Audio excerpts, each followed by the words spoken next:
महाराष्ट्र की राजनीति के लिए 28 जनवरी का दिन एक अत्यंत शोकपूर्ण और स्तब्ध कर देने वाला दिन रहा।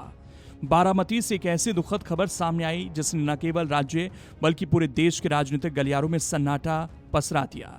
महाराष्ट्र के कद्दावर नेता और मौजूदा उप मुख्यमंत्री अजीत पवार का सुबह एक विमान हादसे में दुखद निधन हो गया। 67 वर्ष की उम्र में सक्रिय राजनीति के इस दिग्गज चेहरे का हमारे बीच से जाना महाराष्ट्र की सियासत के एक युग का अंत माना जा रहा है।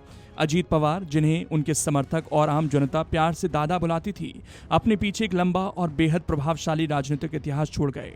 अजीत पवार का नाम महाराष्ट्र की सत्ता की धुरी माना जाता था। उनके नाम एक ऐसा रिकॉर्ड दर्ज है जिसे तोड़ना किसी भी नेता के लिए बड़ी चुनौती होगी। पिछले 13 वर्षों के दौरान उन्होंने रिकॉर्ड 5 बार राज्य के उप मुख्यमंत्री के रूप में शपथ ली।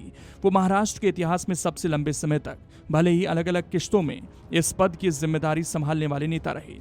साल 2010 में पृथ्वीराज चौहान की सरकार से शुरू हुआ उनका डिप्टी सीएम का सफर देवेंद्र फडणवीस, उद्धव ठाकरे और फिर हाल ही में एकनाथ शिंदे सरकार तक अनवरत जारी रहा। दिसंबर 2024 में वो देवेंद्र फडणवीस के नेतृत्व वाली सरकार में 8वें उप मुख्यमंत्री के रूप में कार्यरत थे। 22 जुलाई 1959 को अहमदनगर जिले में जन्मे अजीत अनंतराव पवार राष्ट्रवादी कांग्रेस पार्टी के संस्थापक शरद पवार के भाई अनंतराव पवार के पुत्र थे। उनके पिता फिल्म जगत के मशहूर वी शांताराम के राजकमल स्टूडियो में काम करते थे, लेकिन अजीत पवार ने अपने चाचा शरद पवार के नक्शे कदम पर चलते हुए राजनीति को अपना कार्यक्षेत्र चुना। महज 20 की उम्र में साल 1982 में उन्होंने एक चीनी सहकारी संस्था के चुनाव से अपने सफर का आगाज किया था।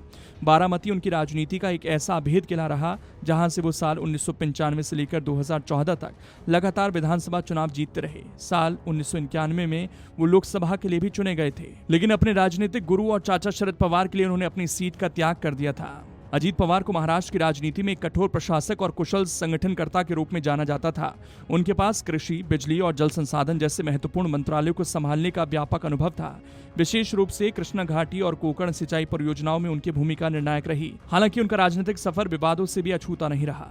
शरद पवार और अजीत पवार के बीच अक्सर राजनीतिक मतभेदों और महत्वाकांक्षाओं की खबरें सुर्खियों में रहीं, लेकिन उन्होंने हर मंच पर खुद को अपने चाचा का अनुयायी ही बताया।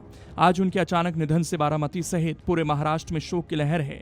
अजीत पवार केवल एक नेता नहीं थे, बल्कि वो महाराष्ट्र की गठबंधन राजनीति के वो रणनीतिकार थे जिनकी भूमिका सरकार बनाने और चलाने में हमेशा निर्णायक रही। आज महाराष्ट्र ने अपना दादा खो दिया। अगर आप ये वीडियो YouTube पर देख रहे हैं तो हमारे चैनल को सब्सक्राइब कर बेल आइकन दबाएं और Facebook पर देख रहे हैं तो हमारे पेज को लाइक करें। अगर आप ये वीडियो YouTube पर देख रहे हैं तो हमारे चैनल को सब्सक्राइब कर बेल आइकन दबाएं और Facebook पर देख रहे हैं तो हमारे पेज को लाइक करें।